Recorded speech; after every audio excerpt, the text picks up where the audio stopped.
Hello everyone, and welcome to my channel. Today we are going to be talking about one of the 4 trauma responses. That is fight, flight, freeze. We're going to talk about fawn today, which mostly centers around people-pleasing, codependency, and being the most agreeable in a situation that's perceived as dangerous as possible in order to survive. That is the response that I have taken on and have grown up with using.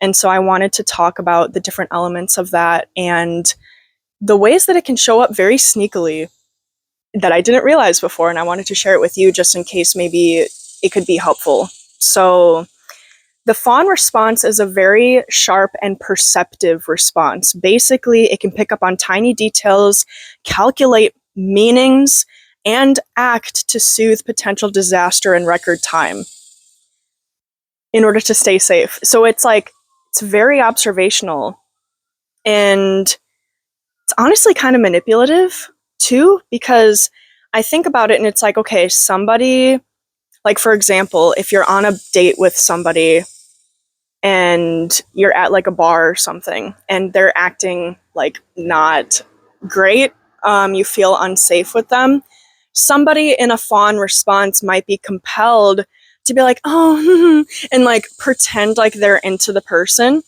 until it is safe enough to get away. So for example, like what I would do in a situation like that, I know that certain bars have procedures for that, like, you know, ordering an angel shot or something. That's very important.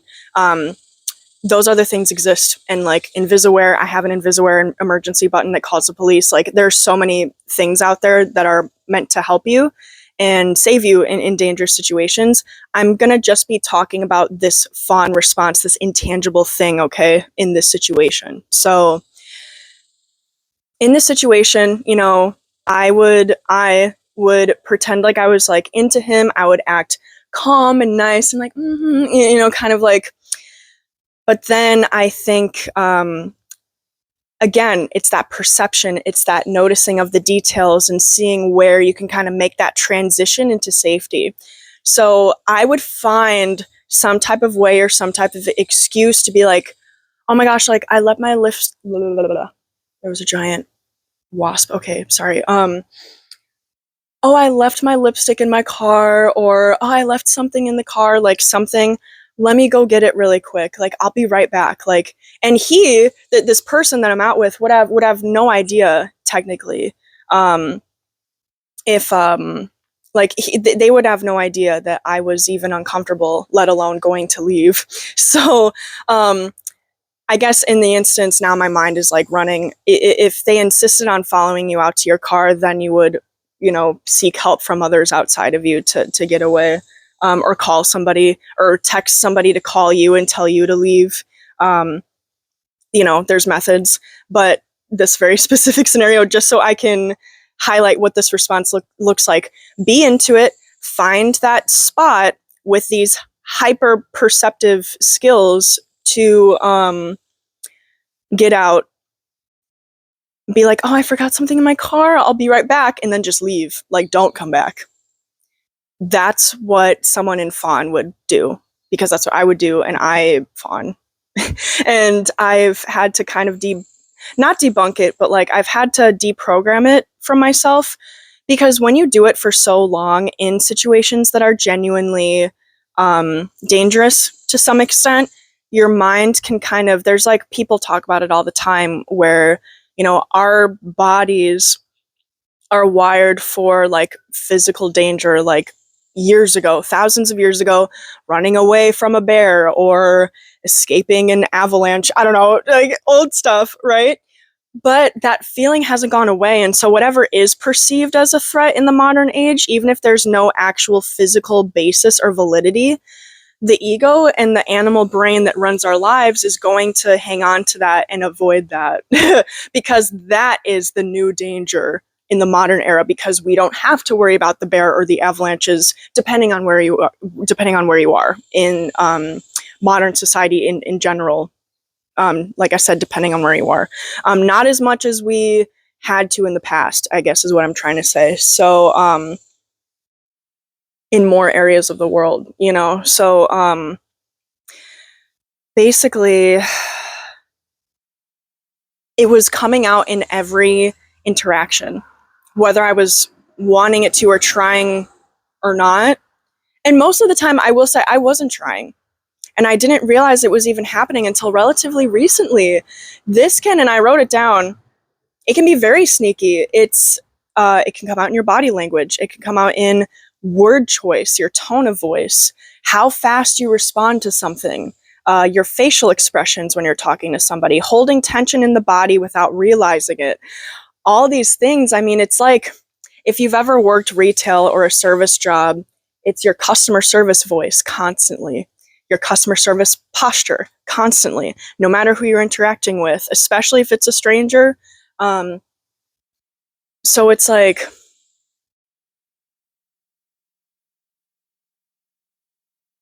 why I try to dig into it with my own self a little bit of like, okay, well, whether it's a stranger or a close friend, it's a little bit more severe with the stranger.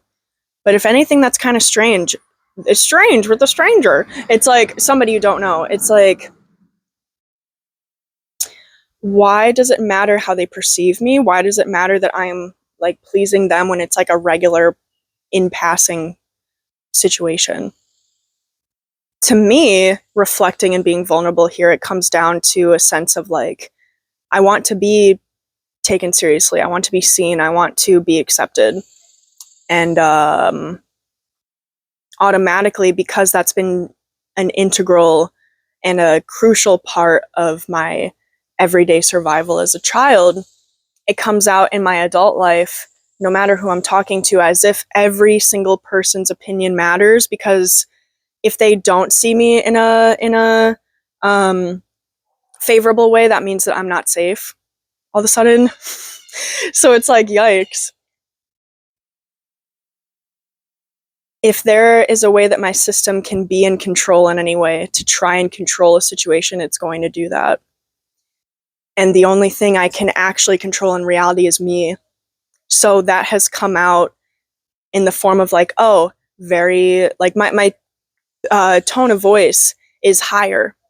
The word choice and like my delivery, my just the way that I talk is just very like bubbly and like, oh, she's so fun, like, you know, and I am fun, but it's just over the top.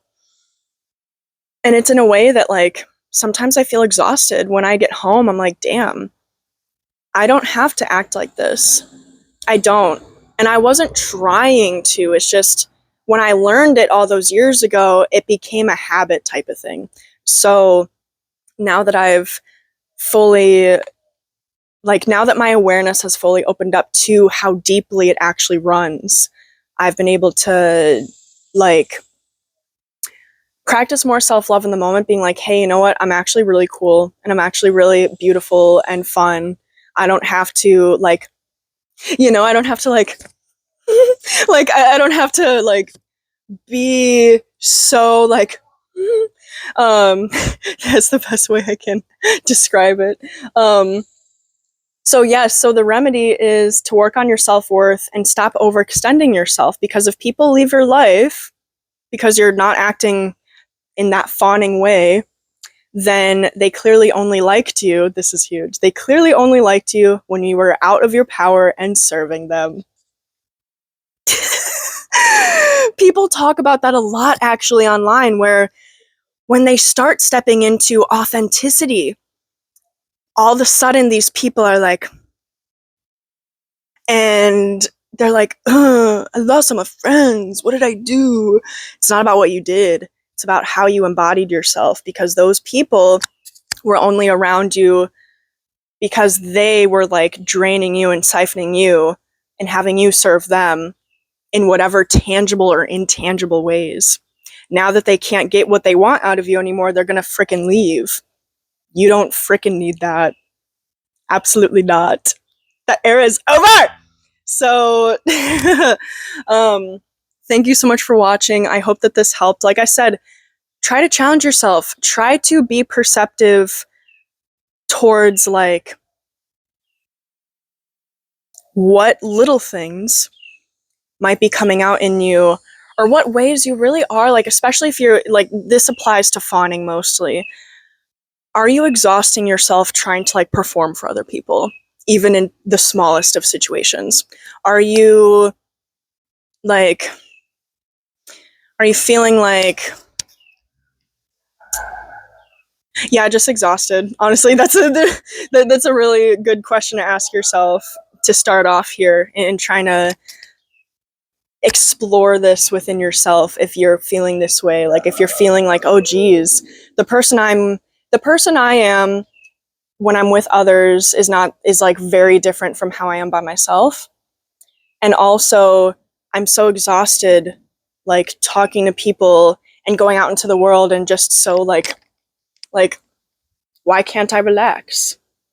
You can't see my hips right now, but I'm like swinging my hips. I'm like, why can't I relax? Why? Like, you are cool. You are cool and you are beautiful too. And so, however you are truly, the people who are actually meant to be in your life and you guys will like contribute to the energy equally. And it'll be like this beautiful, fun experience. They will love you for the authentic you and not for the overperforming you. So, okay, did my earring? Oh, I thought my earring fell out. Okay, I would not be surprised if it did. I love you guys so much. Thank you so much for watching. I am increasing my upload frequency. I'm going to try to aim for twice a week. And so, like, videos like this are twice a week, and then shorts, like channeled message shorts, are weekly. And then when I get enough subscribers, I will start live streaming too. So join the journey if you'd like. I love you. I'll see you later.